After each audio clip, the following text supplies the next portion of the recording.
اللہ کے حقوق بھی ہیں، رسول اللہ صلی اللہ علیہ وسلم کے حقوقات بھی ہیں۔ اس کے علاوہ انسان دنیا میں رہتے ہوئے مختلف لوگوں کے ساتھ معاملات کرنے ہوتے ہیں، مختلف لوگوں کے ساتھ رہن سہن ہوتا ہے، تعلقات ہوتے ہیں، تو وہاں حقوق بندوں کے حقوق جو ہیں وہ بھی پورے کرنے ہوتے ہیں، حقوق اللہ بھی پورے کرنے ہیں، حقوق العباد بندوں کے بھی حقوق پورے کرنے ہوتے ہیں۔ اللہ تعالیٰ نے تمام حقوقات کو بتلا دیا۔ انسان رہتا ہے، گھر بار ہے، گھر والوں کے حقوق کیا ہے، پڑوسیوں کے حقوق کیا ہے، محلہ والوں کے حقوق کیا ہے، رشتہ داروں کے حقوق کیا ہے۔ شریعت محمدیہ تمام حقوقوں کو بتلاتی ہے۔ ماں باپ کے حقوق کیا ہے، بیوی کے لیے شوہر کے حقوق بتلائے، شوہر کے لیے بیوی کے حقوق بتلائے، اور اللہ تعالیٰ نے والدین کے لیے اولاد کے حقوق بتلائے۔ شریعت محمدیہ میں اولاد کے لیے والدین کے بھی حقوق بتلائے ہیں۔ تو شریعت محمدیہ میں تمام حقوق بتلا دیے گئے کہ اگر انسان ان حقوق کے مطابق زندگی گزارے تو وہ 100% دین پر کامیابی حاصل کر لے گا، 100% وہ اللہ کو راضی کرنے والا، رسول اللہ صلی اللہ علیہ وسلم کی شریعت کے مطابق چلنے والا آدمی ہوگا۔ تو آج جو ہم نے ذکر کرنا ہے وہ حقوق، وہ والدین کے حقوق ہیں۔ والدین کے حقوق کے متعلق قرآن پاک میں اللہ تعالی نے متعدد آیات نازل فرمائی۔ مختلف جگہوں پر اللہ تعالی نے انسان کو یہ ارشاد فرمایا، حکم دیا کہ والدین کے ساتھ حسن سلوک کرو، والدین کے حقوق کو ادا کرو، والدین کے ساتھ اچھا رویہ، ان کی خدمت کرنا، ان کے ساتھ اچھائی سے پیش آنا، یہ اللہ نے قرآن پاک میں مسلمانوں کو حکم دے دیا ہے۔ اور اللہ تعالی نے والدین کو جو عظمت اور جو مقام دیا ہے وہ بہت بلند ہے۔ خود نبی کریم صلی اللہ علیہ وسلم کی حدیث مبارکہ ہے، آپ صلی اللہ علیہ وسلم کے پاس ایک صحابی آتے ہیں اور سوال کرتے ہیں، یا رسول اللہ کہ سب سے افضل عمل کون سا ہے؟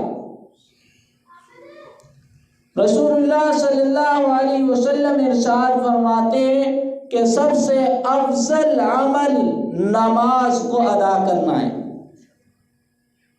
سب سے افضل عمل نماز کو اپنے وقت پر ادا کرنا ہے، یہ رسول اللہ صلی اللہ علیہ وسلم نے ارشاد فرمایا۔ صحابی رسول عرض کرتے، یا رسول اللہ نماز کے بعد سب سے افضل عمل کون سا ہے؟ رسول اللہ صلی اللہ علیہ وسلم ارشاد فرماتے ہیں، نماز کے بعد سب سے افضل عمل وہ والدین کی خدمت کرنا، والدین کو راضی کرنا ہے۔ صحابی رسول عرض کرتے ہیں، یا رسول اللہ نماز کے بعد پھر والدین کے حقوق آ گئے، والدین کے بعد پھر سب سے افضل عمل کون سا ہے؟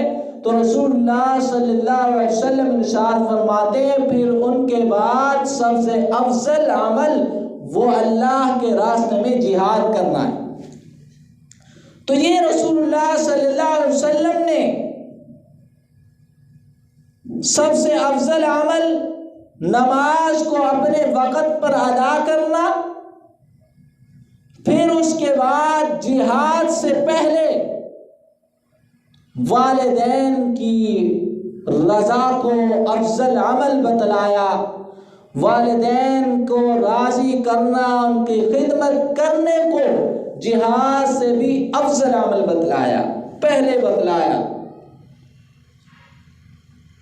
تو معلوم ہوا کہ والدین کو راضی رکھنا، ان کی خدمت کرنا، یہ بہت بڑا اجر و ثواب کا عمل ہے اور ضروری ہے۔ رضا الرب فی رضا الوالد، رسول اللہ صلی اللہ علیہ وسلم کا ارشاد مبارک ہے، رضا الرب فی رضا الوالد، رب کی رضا والد کی رضا میں ہے۔ اگر کوئی شخص رب کو راضی کرنا چاہتا ہے، کوئی شخص یہ چاہتا ہے کہ مجھ سے میرا اللہ راضی ہو جائے، میرا رب راضی ہو جائے، رسول اللہ صلی اللہ علیہ وسلم فرماتے رضا الرب فی رضا الوالد، اسے چاہیے کہ پہلے والد کو راضی کرے۔ والدین کے ساتھ اچھا سلوک کرنے والا گویا وہی رب کو راضی کرنے والا ہے۔ جو والدین کو اچھا سلوک نہیں دیتا، ان کے حقوق ادا نہیں کرتا، اچھا رویہ نہیں دیتا، گویا وہ رب کو راضی کرنے والا نہیں ہو سکتا۔ رسول اللہ صلی اللہ علیہ وسلم نے آگے فرما دیا وَسَخَطَ الرَّبِّ فِي سَخَطِ الْوَالِدِ، جس نے والد کو ناراض کیا گویا اس نے رب کو ناراض کیا۔ رب کی رضا والدین کی رضا میں ہے، رب کی ناراضگی والدین کی ناراضگی میں۔ یہ بہت بڑے رسول اللہ صلی اللہ علیہ وسلم نے والدین کے حقوق کے متعلق بہت بڑے جملے ارشاد فرمائے، اور قرآن پاک میں اللہ تعالیٰ نے کئی جگہوں پر وَوَصَّيْنَا الْإِنسَانَ بِوَالِدَيْهِ إِحْسَانًا کہ اللہ تعالیٰ فرماتے ہیں کہ اللہ وصیت کرتا ہے انسان کو، وَوَصَّيْنَا الْإِنسَانَ، اللہ وصیت کرتا ہے انسان کو بِوَالِدَيْهِ إِحْسَانًا کہ والدین کے ساتھ حسن و سلوک کرو، والدین کے ساتھ اچھائی سے پیش آؤ۔ تو والدین کو راضی کرنا، اچھائی سے پیش آنا۔ آگے ایک جگہ قرآن پاک میں ارشاد فرمایا وَلَا تَقُلْ لَهُمَا أُفٍّ وَلَا تَنْهَرْهُمَا وَقُلْ لَهُمَا قَوْلًا كَرِيمًا۔ اللہ نے حقوق ادا بتلا دیے، تم نے خدمت کرنی ہے۔ والدین تمہاری زندگی میں ایسی عمر میں پہنچ گئے، بڑھاپے کو پہنچ گئے، اس وقت تمہاری انہیں خدمت کی ضرورت ہے، اس وقت وہ کمزوری میں ہے، محتاج ہے، اس وقت کیا حقوق ہے؟ رب تعالیٰ وہ فرماتے کہ اس وقت کیونکہ بڑھاپے کی حالت میں بعض مرتبہ وہ ذہن خطا کر جاتا ہے، وہ اس طرح کی کبھی نامناسب باتیں بھی کر دیتے ہیں، تو فرمایا اس حالت میں بھی تم نے ان کے سامنے اف تک نہیں کہنا۔ تو یہ اللہ نے حقوق بتلائے، والدین کے حقوق کو پورا کرنا، ان کی منشا کے مطابق، ان کی خدمت کے متعلق رسول اللہ صلی اللہ علیہ وسلم کے ارشادات موجود ہیں۔ ایک صحابی رسول خدمت میں حاضر ہوتے ہیں، یا رسول اللہ بہت شوق ہے، بہت دل کرتا ہے کہ میں اللہ کے راستے میں جاؤں، جہاد کروں، اجازت دیجیے کہ میں اللہ کے راستے میں جہاد کرنے جانا چاہتا ہوں، اللہ کے راستے میں لڑنا چاہتا ہوں، ثواب حاصل کرنا چاہتا ہوں۔ رسول اللہ صلی اللہ علیہ وسلم نے پوچھا کیا والدین زندہ ہیں؟ فرمایا زندہ ہے۔ رسول اللہ صلی اللہ علیہ وسلم نے ارشاد فرمایا جاؤ والدین کی خدمت کرو، تمہارے لیے سب سے بہتر عمل، سب سے بہتر جہاد تمہارے والدین کی خدمت کرنا ہے۔ تو معلوم ہوا کہ جس وقت جس نیکی کا تقاضا ہو، جس وقت جو عمل بہتر ہو، اسی عمل کو کرنا یہ لازم ہوتا ہے، ضروری ہوتا ہے، نہ کہ اپنی منشا کے مطابق اپنے شوق کو پورا کرنا، یہ شریعت کے خلاف ہے۔ اب صحابی کا شوق کیا ہے؟ جہاد میں جائے، جہاد یہ عظیم عمل ہے، یہ عظیم عبادت ہے، صحابی کا شوق ہے، وہ اس عبادت میں جا کر اللہ کے راستے میں نکلے، لڑے، شہید بھی ہو سکتا ہے، جان بھی جا سکتی ہے، شوق ہے اللہ کے راستے میں جانے کا۔ لیکن اللہ کے رسول صلی اللہ علیہ وسلم نے ارشاد فرمایا کہ اس وقت تیرے لیے مناسب اور بہتر تیرے والدین کی خدمت کرنا ہے، اس لیے شوق پیچھے ہٹا دیا، شوق کو پیچھے رکھنا پڑا، اور اللہ اور اس کے رسول صلی اللہ علیہ وسلم کی منشا اور حکم کے مطابق چلنا پڑا۔ اس لیے بعض مرتبہ بعض چیزیں، بعض عبادتیں ہم اپنے شوق سے کر رہے ہوتے ہیں، لیکن شریعت میں شوق نہیں چلتا، اللہ اور اس کے رسول صلی اللہ علیہ وسلم کی اطاعت فرما برداری چلتی ہے۔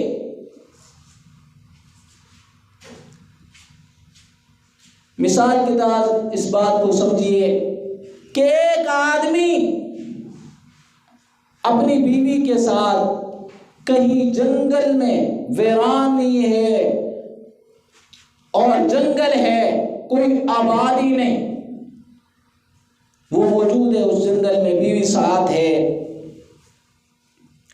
اب اس حالت میں نماز کا وقت ہو گیا، اب یہ آدمی کہے کہ میں نے، تو ادھر رہ، ٹھہر ادھر جنگل میں اکیلی، اور میں جا کر وہاں فلاں آبادی میں اتنی دور جا کر میں نے تو مسجد میں جماعت کے ساتھ ہی نماز پڑھنی ہے، تو اکیلی رہ۔ اس وقت شریعت کا یہ تقاضا نہیں ہے، جماعت کے ساتھ نماز پڑھنا بہت بڑی عبادت ہے، لیکن اس وقت شریعت کا کیا تقاضا ہے؟ اس وقت شریعت کیا چاہتی ہے؟ اس وقت شریعت کہتی ہے تو ادھر مصلی بچھا، ادھر نماز پڑھ لے، لیکن تیرے بعد تیری بیوی خوف کی وجہ سے اس کی جان نہ چلی جائے، کوئی نقصان نہ پہنچ جائے، اس کی حفاظت کرنا تیرے اوپر لازم اور ضروری ہے۔ اس وقت شریعت کا تقاضا اس کی ذمہ داری ہے، اس لیے ہر وقت کے مناسب سے شریعت کا تقاضا جو ہو اس کو پورا کرنا، یہ شریعت ہے۔ اللہ اور اس کے رسول صلی اللہ علیہ وسلم کا حکم جس وقت جو تقاضا کرتا ہے اس کو پورا کرنا لازم ہوتا ہے۔ اپنی منشا، اپنے شوق کی عبادت یہ اللہ کو مطلوب نہیں ہے۔ اس پر مثال ہے حضرت اویس قرنی رضی اللہ تعالیٰ عنہ، رسول اللہ صلی اللہ علیہ وسلم کے پاس پیغام بھیجتے ہیں، اللہ کے رسول میں آپ پر ایمان رکھتا ہوں، میں آپ کو نبی مانتا ہوں، میں بہت دور رہتا ہوں، مسافت بہت زیادہ ہے، اور میرا شوق اور دل یہ چاہتا ہے کہ میں آپ کی زیارت کروں، آپ کے پاس حاضر ہوں، آپ سے ملاقات کروں، لیکن ایک مجبوری ہے۔ اللہ کے رسول دل بہت چاہتا ہے آپ سے ملاقات کروں، اجازت چاہیے کہ میں آ جاؤں، لیکن میں اس حالت میں ہوں کہ میرے گھر میں میری میری ماں بیمار ہے، میرے علاوہ اس کی کوئی خدمت کرنے والا نہیں، کیا میں اپنی اماں کو اس حالت میں چھوڑ کر آپ کی زیارت کے لیے آ جاؤں؟ اجازت مانگ رہے۔ اللہ کے رسول صلی اللہ علیہ وسلم کی زیارت کرنا، آپ کے ہاتھ پر بیعت کر لینا، صحابیت کا شرف حاصل کر لینا بہت بڑی سعادت ہے۔ اللہ کے رسول صلی اللہ علیہ وسلم نے پیغام بھیجا اور فرمایا کہ اویس کرنی، تو میری زیارت کے لیے نہ، تو میری ملاقات کے لیے نہ، تو اپنی ماں کی خدمت کر۔ اس وقت شریعت کا تقاضا یہ تھا کہ تیرے لیے سب سے بہتر عمل تیرے والدین کی خدمت ہے، تیری ماں کی خدمت ہے۔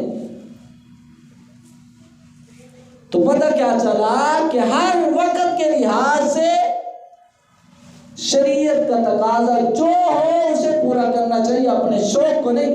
اویس کرنی کا شوق ہے کہ اللہ کے رسول صلی اللہ علیہ وسلم کی زیارت کرے، آپ کے ہاتھ پر بیعت کرے، لیکن اللہ کے رسول صلی اللہ علیہ وسلم فرمائے نہیں، تو اپنی ماں کی خدمت کر۔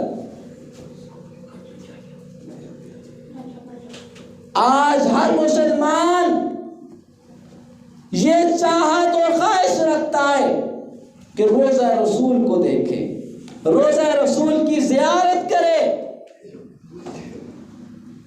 لیکن اس وقت تو رسول اللہ صلی اللہ علیہ وسلم اس دنیا میں خود موجود تھے،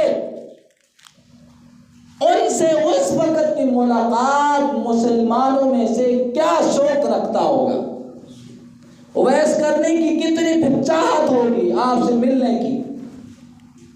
ہم میں سے کوئی ہوتا تو بہت سارے اپنی طرف سے ہی نکال لیتا، چلو میں ماں کی خدمت کے لیے کوئی کام کاج کے لیے تو باہر جاتا ہوں، تو کام کاج کے لیے جب جاتا ہوں تو اتنی دیر سے میں ملاقات کے لیے بھی چلا جاتا ہوں، میں صحابی تو بن جاؤں گا، اللہ کے رسول صلی اللہ علیہ وسلم کی زیارت تو کر لوں گا۔ لیکن وہ لوگ ایسے تھے کہ جو اللہ اور اس کے رسول صلی اللہ علیہ وسلم کی چاہت کو مقدم رکھتے تھے، اپنی چاہت کو نہیں۔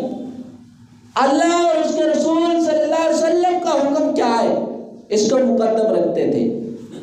پھر اس حکم پر جب اللہ کے رسول صلی اللہ علیہ وسلم نے حضرت اویس کرنی کو یہ ارشاد فرمایا کہ نہیں، میری زیارت کے لیے نہ ہو، اپنی ماں کی خدمت کرتے رہو، پھر صلہ کیا ملا؟ صلہ یہ ملا کہ اس حالت میں ہی ان کی زیارت نہیں ہوئی، زیارت کے لیے نہیں آ سکے، اس حالت میں رسول اللہ صلی اللہ علیہ وسلم اس دنیا سے رخصت ہو گئے۔ لیکن صلہ یہ ملا کہ رسول اللہ صلی اللہ علیہ وسلم وصیت کر رہے ہیں، حضرت عمر فاروق رضی اللہ تعالی عنہ کو وصیت کر کے جا رہے، اے عمر، تیرے زمانے میں ایک وقت آئے گا کہ یمن سے قافلہ آئے گا، اس قافلے میں ایک آدمی آئے گا جس کا نام اویس کرنی ہوگا۔ اے عمر، اس آدمی کا حلیہ بتلایا، یہ شکل ہوگی، یہ نقشہ ہوگا، یہ سارا حلیہ بتا کر اللہ کے رسول صلی اللہ علیہ وسلم نے ارشاد فرمایا کہ جب وہ مدینہ میں آئے نا تو نے اس سے دعا کرانی ہے، جو دعا تو اس سے کرائے گا وہ قبول ہوگی۔ حضرت عمر فاروق رضی اللہ تعالیٰ عنہ کا دور خلافت آیا، یمن سے جو بھی قافلہ آتا آپ معلومات لیتے، پوچھتے کہ تم میں سے کوئی ایسا شخص ہے؟ بلاخر جب وہ ایک قافلہ آیا اس میں اویس کرنی موجود تھے تو عمر فاروق رضی اللہ تعالیٰ عنہ سن کر بہت خوش ہوئے، چاہت بڑھی کہ وہ کیسا شخص ہوگا کہ جو صحابی بھی نہیں ہے، صحابیت کا شرف بھی حاصل نہیں ہوا، لیکن جس کے متعلق اللہ کے رسول صلی اللہ علیہ وسلم مجھے کہہ کر گئے کہ اس سے دعا کرانا تیری دعا قبول ہوگی۔ ملاقات کے لیے گئے، ملاقات کی اور فرمایا اللہ فرمایا کہ میرے لیے دعا کیجیے۔ کیوں؟ کس لیے؟ اے عمر فاروق آپ امیر المومنین ہیں، وقت کے بادشاہ خلیفہ ہیں، مجھ سے دعا کرا رہے ہو، عظیم شخصیت ہے آپ، تو وہ آدمی ہیں جس کے متعلق اللہ کے رسول صلی اللہ علیہ وسلم نے فرمایا میرے بعد اگر کوئی نبی ہوتا تو عمر ہوتا، آپ تو وہ شخصیت ہے، مجھ سے دعا؟ فرمایا ہاں تجھ سے دعا، اس لیے کہ اللہ کے رسول صلی اللہ علیہ وسلم نے مجھے وصیت کی تھی، مجھے حکم دیا تھا کہ جب وہ ویس کرنے آئے تو اس سے تو نے دعا کرانی ہے، وہ اللہ قبول فرمائیں گے۔ تو یہ صلہ کب ملا؟ کہ جب اللہ کے رسول صلی اللہ علیہ وسلم اور اللہ کے حکم کو اپنی خواہش پر مقدم کیا اور جب والدین کی خدمت کی تو پھر یہ اللہ نے صلہ دیا۔